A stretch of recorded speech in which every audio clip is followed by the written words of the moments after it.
Viti liturgjik I kishës është një udhëtim me Zotin. Nëse do e marrim seriozisht të udhëtim, do fillojmë të njohim edhe Perëndin. A nëse njohim diçka nga Perëndia, do fillojmë ta duam shumë atë, sepse nuk ka jetë më të lumtur, e gëzim më të madh se sa takimi I njeriut me Perëndin. E ku takohemi me Perëndin? Takohemi në leximin e Ungjillit, takohemi në lutjet tona, takohemi në misteret e kishës, nëse ne realisht do marrim pjesë në këtë gjë. Shenjtorët vazhdimisht e quanin Krishtin I ëmbël Krisht, sepse ai që shijon Perëndin e kupton se sa I ëmbël është Perëndia. Shijojeni Zotin, thot psalmisti, e do e shihni që është I mirë dhe I ëmbël. Prandaj dhe udhëtimi me Ungjillin është shumë I rëndësishëm, që duhet të meditojmë e duhet të fillojmë të kuptojmë nga fjalët që thot Zoti në Ungjill. Ungjilli I sotëm është një ungjill jo shumë I gjatë, tregon një shërim. Kapitulli 9 dhe I parshmi I Mateut është I mbushur me shërimet që bën Perëndia. Dhe theksi nuk është shumë tek shërimet. Ne e dimë që Perëndia gjithmonë bën shërime. Është tek dinamika e ngjarjes, mënyra se si Zoti prek njeriu, e si njeriu arrin dhe të preki Perëndin e të shërohet. Prekja e Perëndis sjell gjithmonë shërim.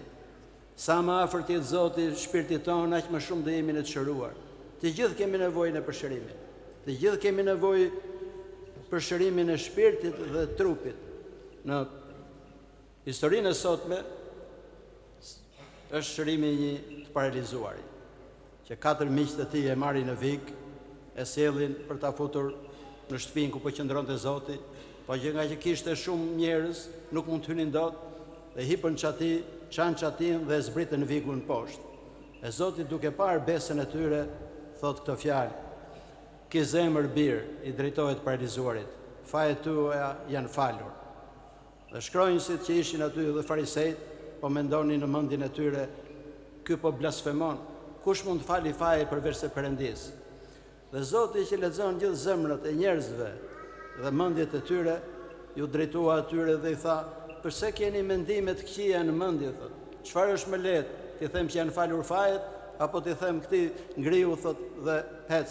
Dhe në të njëjtën kohë ky u shërua. Ky është ungjilli I sotëm.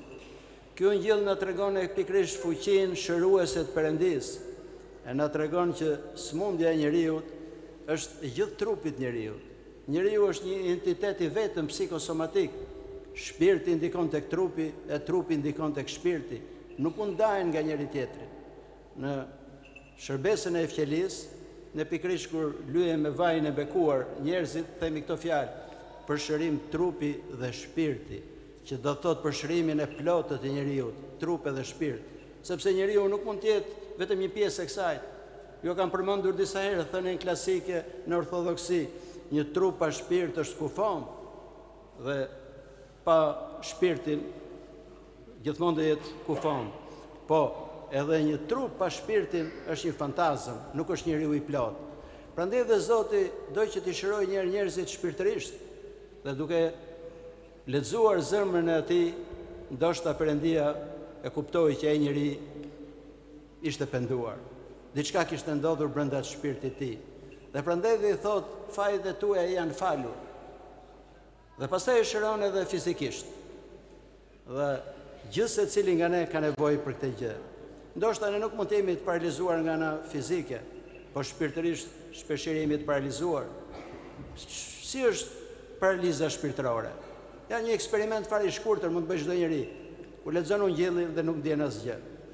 Shikon njëri duke vuajtur, nuk ndjen asgjë. Shikon familjarët e tij në telashe, prap nuk ndjen asgjë. Kjo do thotë që shpirti I tij është paralizuar.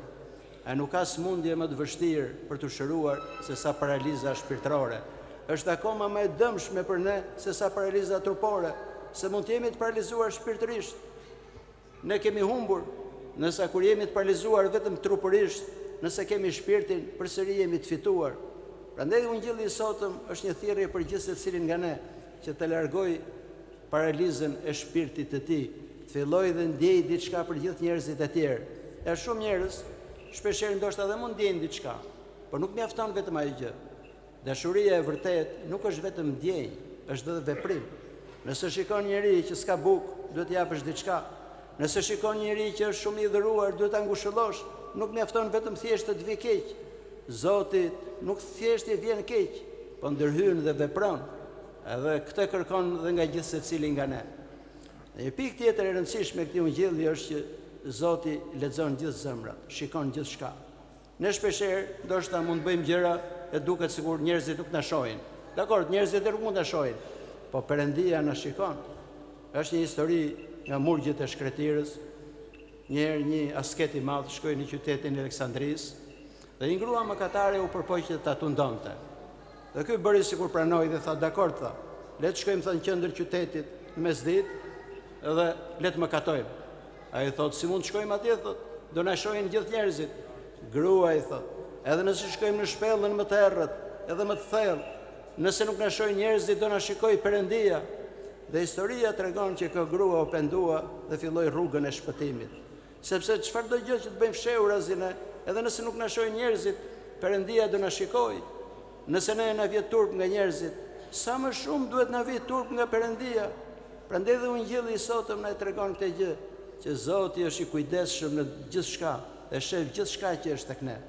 Dhe në lutjen që lexon shpeshherë prifti ose episkopi në disa pjesë të liturgjisë, thonë këto fjalë: Zoti i jep dituri dhe mençuri atij që e kërkon.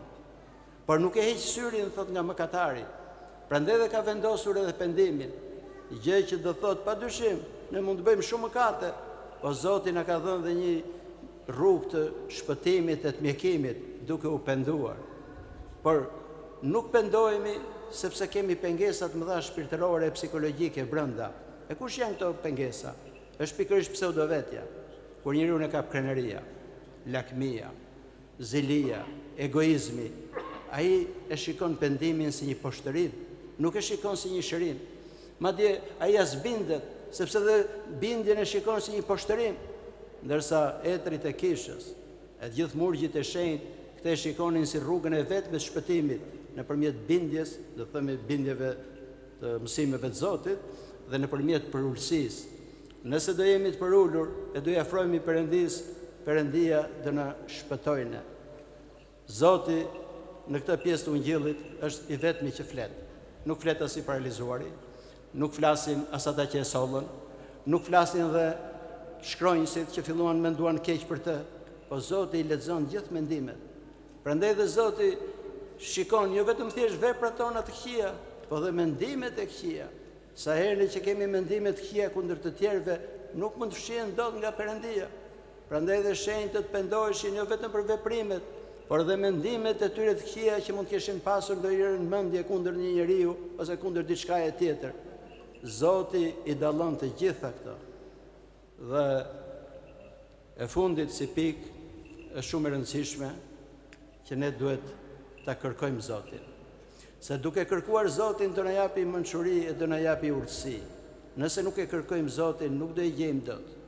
Duke kërkuar Zotin, Zoti do na shfaqet vetën, e duke na shfaqur do e ndryshoj krejtësisht jetën tonë. Sa më shumë që do përpiqemi të jetojmë sipas mësimeve të Zotit, aq më shumë do e njohim atë. E sa më shumë të njohim, aq më shumë do e duam atë. E duke e dashur atë, do ndjejmë dhe shijen e ëmbël që t'jep prania e Perëndisë në shpirtin, sepse vetëm ajo mund t'i japi njeriu të paqe, thellësi zemre dhe pastërti zemre. Prandaj le t'i lutemi Krishtit. E le t'i bijmë ndërkëmbë siç këndojmë në hyrjen e vogël. E Zoti padyshim që do ketë mëshirë. E do i thotë gjithë secilit nga ne, ki zemër, birë ose bi, se fajet e tua janë falur. E nëse janë falur fajet, kjo është dhurata më e madhe që mund të na japi Perëndia.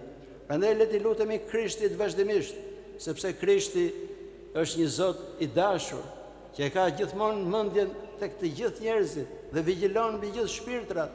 Kushdo që i afrohet, si tek paravolia e djalit plankprishës, do vi vetë ai i pari për të na përqafuar ne, për të na shëruar e për të na ndriçuar.